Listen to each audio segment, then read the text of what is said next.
इधर हिरण्यकश्यपु ने प्रहलाद जी पर अनेक अत्याचार किए।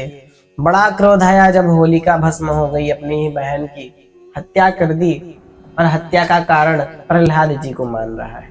कितना मूर्ख है ये हिरण्यकश्यपु, जरा देखिएगा। अब ये क्या क्या आगे करता है देखिए। अब इसका विनाश ही निश्चित है, अब बहुत ज्यादा दूर विनाश नहीं है इसका, आपको बता रहा हूं। अब प्रहलाद जी के ऊपर इसका क्रोध बहुत चरम सीमा पर आ गया और इसने तुरंत पकड़ा प्रहलाद को और तुरंत अपने महल में लेकर आया और बोला, कहाँ है तेरा भगवान, बोल, आज इसी गदा से तेरे टुकड़े टुकड़े कर दूंगा और अगर तेरा भगवान यहाँ कहीं है तो तुझे बचाएगा, बोल कहाँ है तेरा भगवान। प्रहलाद जी ने कहा, पिताजी क्यों क्रोध करते हो, क्रोध वोध नहीं, तू बता तेरा भगवान कहाँ है। अब बार बार पूछे सो माने ना, तो प्रहलाद जी ने भी कहा कि ठीक है, मेरे भगवान, मेरे प्रभु उस खंबे में है। हाँ, खंबे पर इशारा किया, एक लोह खंभ पर इशारा कर दिया। प्रहलाद जी का विश्वास एक खंबे पर जाकर अटक गया। अच्छा, भगवान उस खंबे में नहीं थे, कहाँ थे भगवान, कहाँ थे बताइए। भगवान उस खंबे में नहीं थे, भगवान कहाँ पर थे, भगवान प्रहलाद जी के विश्वास में थे। हाँ, प्रहलाद जी का विश्वास उस खंबे पर जाकर अटक गया। अब ज्यों ही हिरण्यकश्यपु ने कहा, ले तेरा भगवान इस खंबे में है, तो ये न रहेगा खंबा न तेरा भगवान, तो उठाई गदा और जो मारा। फिर भगवान एक गदा पड़ते ही भगवान नरसिंह खंबा फाड़ कर प्रकट हो जाते हैं, खंबा फाड़ कर प्रकट हो जाते हैं तुरंत, बड़े बड़े नाखों वाले। हाँ, इतने बड़े बड़े नाखून। नरसिंह भगवान, आधा नर का शरीर था, आधा सिंह का शरीर था। नरसिंह नाम पड़ा, नरसिंह। अब नरहरि भगवान, नरहरि इसलिए सिंह को हरि कहा गया है और नर नीचे का शरीर था, हरि ऊपर थे, तो नरहरि उन्हें कहा गया, नरसिंह, नरसिम्हा स्वामी। आज तमिलनाडु में, यहाँ हमारे साउथ इंडिया में, हमारे दक्षिणी भारत में जहाँ पर कहीं भी देखेंगे आप तो नरसिम्हा भगवान की मंदिर, बड़े सुंदर मंदिर है, आप कभी जाइए दर्शन करिए उनका। तो नरसिम्हा भगवान प्रकट हो गए खंबा फाड़ करके और हिरण्यकश्यपु से युद्ध करने चल दिया।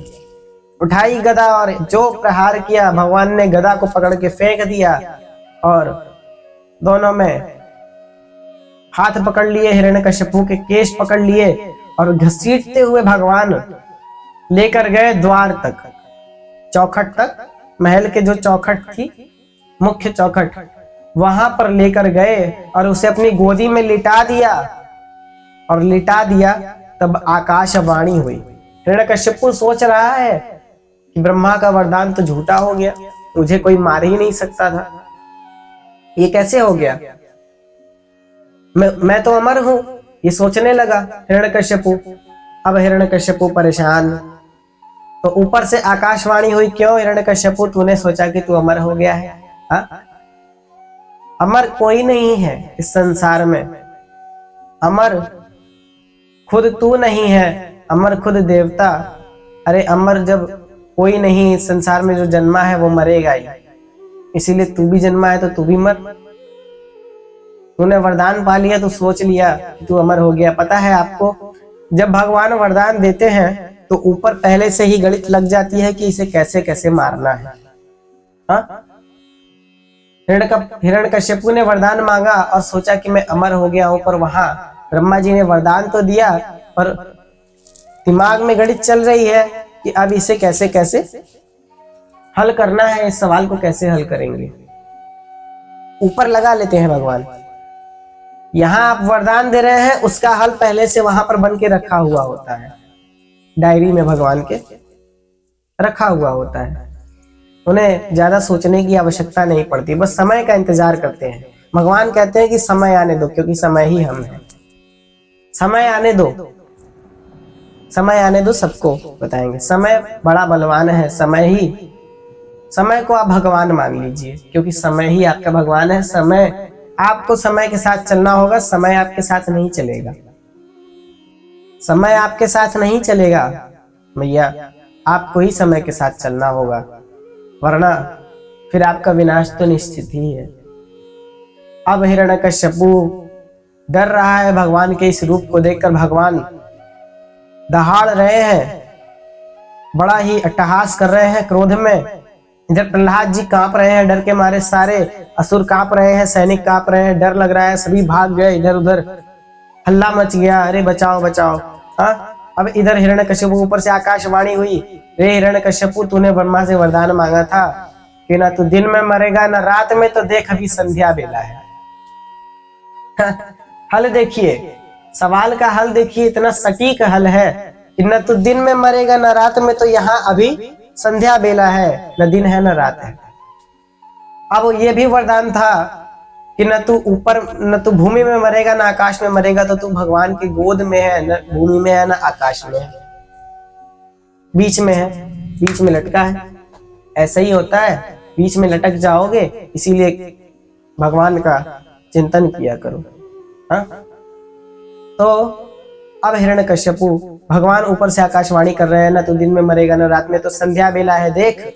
और तूने ये वरदान मांगा था कि न तू भूमि में मरेगा ना आकाश में मरेगा, तो अभी तू भगवान की गोदी में है। न तू किसी पशु से मरेगा, न नर से मरेगा, न देवता से मरेगा, तो न ये नर है न पशु है, भगवान नरसिंह है। और न तुझे अस्त्र से मारा जा रहा है न शस्त्र से, भगवान नरसिंह तुझे अपने नखों से मार रहे हैं। और जो आकाशवाणी समाप्त हुई त्यों भगवान नरसिंह क्रोधित हो गए, अपने हाथ उठाए और अपने तीखे नखों से हिरण्यकश्यपु का पेट फाड़ दिया, हिरण्यकश्यपु का पेट फाड़ दिया। अब यहाँ प्रहलाद जी कांप रहे हैं भगवान के इस रूप को देखकर। बाप रे, छोटे से बालक थे, उन्हें डर लग रहा है, ये भगवान है, भगवान जय श्री राम जय श्री राम। अब भगवान डरा रहे हैं, प्रहलाद जी डर रहे हैं। भगवान भक्तों को कभी नहीं डराते, पर प्रहलाद जी तो बालक हैं, बालक का हृदय बड़ा कोमल होता है, बालक बड़ा भावुक होता है। हाँ, बालक तो डर भी जाता है, और बालक बड़ा चंचल होता है, बालक उसे कुछ नहीं पता, बड़ा भोला सीधा साधा। अब भगवान के रूप से डर रहा है। हाँ, इतने भगवान भयावह दिखने वाले थे, अब भगवान के रूप से डर रहे हैं प्रहलाद जी।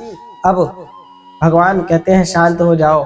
अब भगवान उसे, प्रहलाद जी को अपनी गोदी में ले जाकर बैठाते हैं, उसे प्रेम से सहलाते हैं, उनके केश सहलाते हैं। हाँ, सिंहासन पर विराजित होते हैं।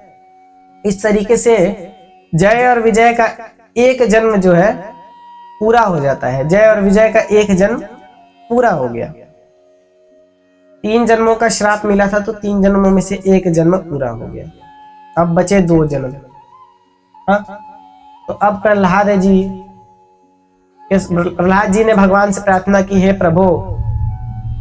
प्रहलाद जी ने भगवान की स्तुति की। हम सभी भी भगवान की स्तुति करते हैं, हाथ जोड़ के भगवान नरसिंह की स्तुति करते हैं। क्या उग्रम वीरम महाविष्णुम ज्वलंतम सर्वतोमुखम नृसिंहं भीषणं भद्रं मृत्युर्मृत्युर्नमाम्यहम्। भगवान की स्तुति करते हैं। नृसिंहं भीषणं भद्रं मृत्युर्मृत्युर्नमाम्यहम्, भगवान की स्तुति करते हैं। और भगवान शांत हुए, भगवान अपने उसी श्यामल रूप में प्रकट हुए, विष्णु रूप में, उसी भगवान चतुर्भुज रूप में प्रकट हुए, प्रहलाद जी को दर्शन दिए, सभी को विदा किए। अब प्रहलाद जी को राज सिंहासन पे बिठाया। हाँ, और बकायदा अब भगवान सबको दर्शन देते हैं, चाहे वो बालक हो, चाहे दुष्ट। अच्छा, हिरण्यकश्यपु का भाग्य देखिए कि दुष्टता के कारण भगवान उसे मारने के लिए आ गए। देवता तो मार न सकते थे ना कोई, तो ब्रह्मा जी ने ऐसी गणित लगाई अहंकार सबका नाश कर देता है। अहंकार सबका नाश कर देता है। अहंकार नहीं करना चाहिए। अब किसी से पूछा जाए आप अहंकारी हो कि नहीं, आप अहंकारी हो? कहें नहीं महाराज, हम तो नहीं, हम तो अहंकारी है ही नहीं। यहां करेंगे भी किससे अहंकार? हाँ? भगवान के सामने थोड़ी ही दाल गलने वाली है आपकी। अहंकार करेंगे तो अपने घर में करेंगे, भगवान के सामने थोड़ी ही दाल गलने वाली है। हाँ? अहंकार, अगर आपसे पूछा जाए कि आप में अहंकार है या नहीं, आप अहंकारी हैं? नहीं, मैं अहंकारी नहीं हूं। जो आप कह रहे हैं ना कि मैं अहंकारी नहीं हूं, वो आपका मैं ही अहंकार है। हाँ? जो आप कह रहे हैं कि मैं अहंकारी नहीं हूं, वही आपका अहंकार है। तुरंत वही आपका अहंकार है। यदि आप एक उंगली सामने वाले को दिखाते हैं तो आप भूलिएगा मत कि 3 उंगलियां आपके भी तरफ उठती हैं। हाँ? एक उंगली अगर यदि मैं आपको दिखा रहा हूं तो 3 उंगली मेरे भी तरफ उठी। एक उंगली मैं आपकी तरफ दिखा रहा हूं लेकिन 3 उंगली मेरे ऊपर उठेंगी। सोच लीजिए। अहंकार ना करिए, क्योंकि यदि आप भी अहंकार का प्रदर्शन करने लगे तो फिर ये जीवन भगवान से मिला हुआ एक वरदान है, और इस वरदान का आप दुरुपयोग कर रहे हैं अहंकार दिखा के, तो आपका विनाश निश्चित है। हिरण्यकश्यपु की भांति और होलिका की भांति, होलिका के जैसे अहंकार रहित जीवन जिए, सादा स्वच्छ भोला भोला जीवन जिए, और यही जीवन का असली नाम है। हंसी खुशी से जीते रहिए। भगवान न करे कि आपके जीवन में कभी अहंकार आए, आपके मन में आपके जीवन में कभी अहंकार ना आए, ये दास प्रार्थना करता है। हमारे जीवन को हे विधाता सुख शांति से भरपूर कर देना। आपको बताऊं, यहाँ सती अनुसुईया जी के एक पुत्र हुए हैं। भगवान का एक अवतार हुआ है, बड़ा ही सुंदर दत्तात्रेय अवतार। दत्तात्रेय अवतार भगवान का हुआ है। भगवान त्रिदेवों के रूप में एक साथ पृथ्वी पर प्रतिष्ठित हुए हैं। सती अनुसुईया के पुत्र के रूप में एक बार ऋषि ने तपस्या की, घोर तपस्या की, और भगवान को मांगा तो भगवान ने कहा कि आज से मैं तुम्हारा हो गया। हाँ? आज से मैंने अपने आप को तुम्हें दे दिया। अब भगवान उनके पुत्र हो गए। भगवान ने कहा कि जाओ मैं तुम्हारा पुत्र हूं। घर गए। अब ब्रह्मा विष्णु महेश तीनों सती माता सती की परीक्षा लेने के लिए पृथ्वी पर आए। तीनों पृथ्वी पर आ गए।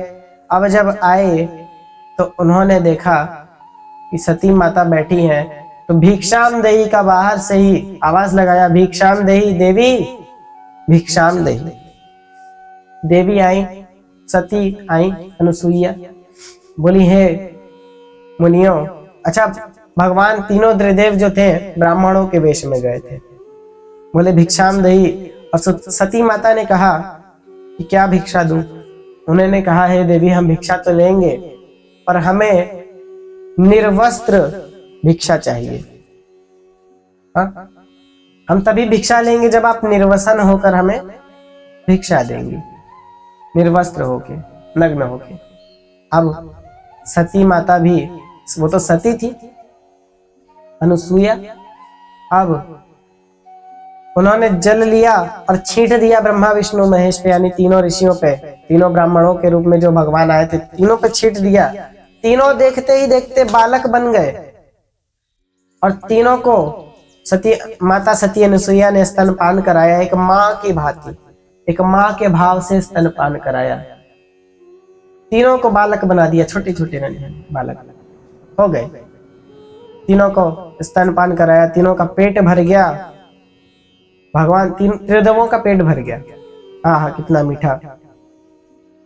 मातृ भाव से अब माता ने तीनों का पेट भर दिया। त्रिदेवों का जब पेट भर दिया, सोच लीजिए वो सती अनुसुईया कितनी धन्य है, वो माता कितनी धन्य है जिनके पुत्र त्रिदेव हुए हैं।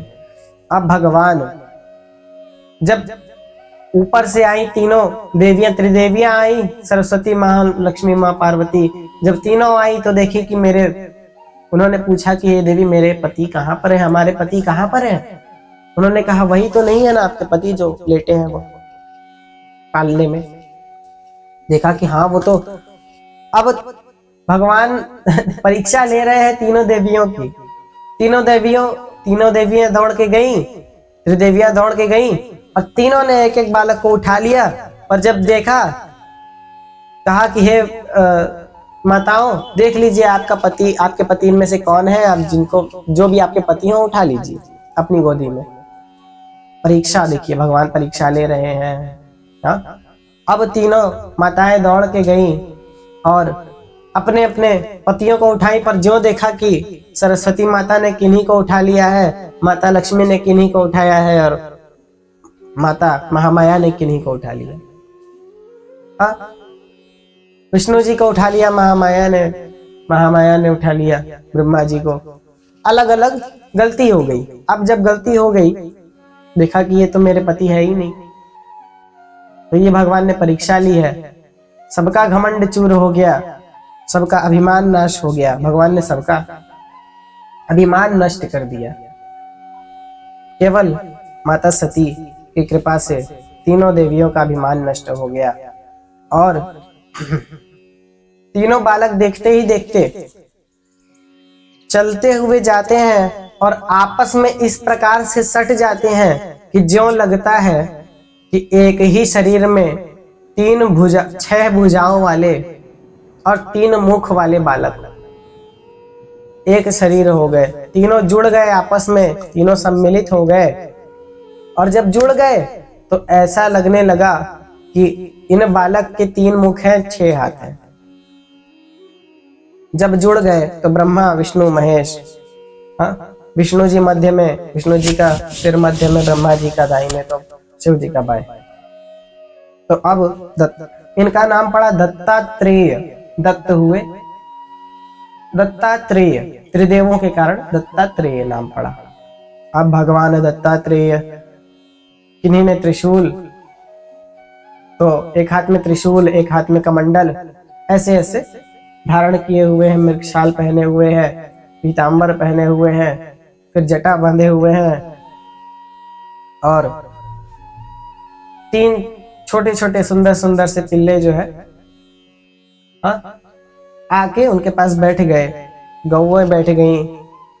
बड़ा ही मनोरम दृश्य। भगवान दत्तात्रेय ने अवतार ले लिया पृथ्वी पर और वही भगवान का दत्तात्रेय अवतार है। यह भगवान का दत्तात्रेय अवतार है।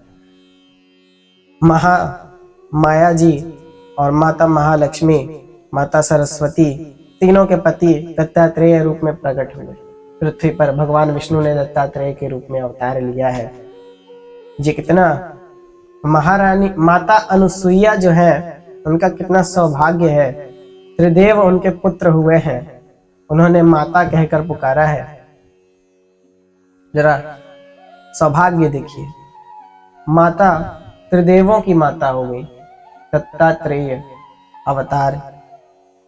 ब्रह्मा विष्णु महेश तीनों की माता हो गई। अब उनका रूप कितना सुंदर सा दिख रहा है कि एक हाथ में कमंडल, एक हाथ में त्रिशूल, एक हाथ में रुद्राक्ष की माला, मृगछाल पहने हुए, पीतांबर पहने हुए। हाँ, तीनों कितने सुंदर लग रहे हैं एक साथ, ब्रह्मा विष्णु महेश। अब भगवान ने दत्तात्रेय अवतार लिया है। पृथ्वी के कल्याण के लिए दत्तात्रेय का अवतार लेना आवश्यक हो गया था, इसीलिए भगवान ने लीला की और दत्तात्रेय का अवतार लिया। इस तरीके से हमें भगवान की लीलाओं को समझने का यदि अवसर मिलता है तो हमें भगवान की लीलाओं को समझने का प्रयास ही करना चाहिए। हम समझ नहीं सकते पर प्रयास ही करना चाहिए। भगवान की लीलाओं को हम समझ नहीं सकते, प्रयास करना चाहिए। कोई गणितज्ञ हो, गणित का एक सवाल है अगर बोला जाए तो वो कहेगा कि ठीक है मैं लगाऊंगा। ये नहीं बोल सकता कि मैं लगा लूंगा, कन्फर्म। गणित का भी सवाल, कुछ गणितज्ञ हो, हाँ ठीक है आप लगा लोगे, आपका कॉन्फिडेंट है। यदि आप कॉन्फिडेंट हो, ठीक है, विश्वास है, आप आत्मविश्वास है कि मैं कर लूंगा, मैं कर सकता हूं। जो मैं है और कर सकता हूं, मैं कर सकता हूं, ये आपका विश्वास ही है। सिर्फ मैं कर सकता हूं, ये अहंकार ही, अहंकार को त्याग दीजिए। मैं और मेरा, हाँ, मैं और मेरा ही अहंकार है। ये जो मैं और मेरा है ये अहंकार है। हम और हमारा ये क्या है? विश्वास। हम और हमारा विश्वास। ये मैं और मेरा विश्वास नहीं है, अविश्वास, अंधविश्वास। अच्छा, अंधविश्वास किसको कहते हैं? अंधविश्वास का मतलब कुछ और होता है। अंधविश्वास ये नहीं कि भूत प्रेत ऐसे वैसे ना। अंधविश्वास मतलब कि यदि आप ऊपर से दिखावा कर रहे हो और अंदर से आप कुछ और हो। जैसे कि आप मान लीजिए, गीता में भगवान ने समझाया है अर्जुन को। भगवान ने कहा, अर्जुन जरा सोचो, एक व्यक्ति भगवान के सामने पूजा कर रहा है, हाथ में घंटी लिया है और आंखें बंद है, और दिख तो रहा है कि वो भगवान के ध्यान में रत है, परंतु उसके मन में कुछ और चल रहा है। हो सकता है कि मन में उसकी प्रेमिका का चित्र ही गूंज रहा और घंटी बज रही हो। ऊपर से घंटी बज रही है, ऊपर से दिख रहा है कि आंख बंद है, आह भगवान की भक्ति में लीन है, भाव विभोर है, और अंदर तो कुछ और ही चल रहा। हाँ? तो हमें ये नहीं करना चाहिए, दिखावा नहीं करना चाहिए। अंधविश्वास बड़ी बुरी चीज होती है। अंधविश्वास मतलब झूठ पर विश्वास करना। हम लोग झूठ पर विश्वास करें तो अंधविश्वास हो, पर अपनी संस्कृति को हमें जानना चाहिए। कई लोगों की वजह से तो कुछ सही लोग भी बदनाम हैं, कई बुरे लोगों की वजह से कुछ अच्छे लोग भी बदनाम हो जाते हैं। तो हमें ध्यान देना चाहिए। भगवान ने दत्तात्रेय का अवतार लिया, सारी पृथ्वी का कल्याण हुआ। माया और माता, तीनों लक्ष्मी, तीनों माताओं ने अपने अपने पति को प्राप्त किया। भगवान ने बड़ा ही सुंदर अवतार लिया है, और सती अनुसुईया माता और उनके पति इस लोक से जाते हैं। बड़ा ही सुंदर और सुभग दृश्य होता है। भगवान का दत्तात्रेय अवतार सारे विश्व में विख्यात हुआ और समस्त पुराणों में इसकी चर्चा हुई है, भगवान के दत्तात्रेय अवतार की।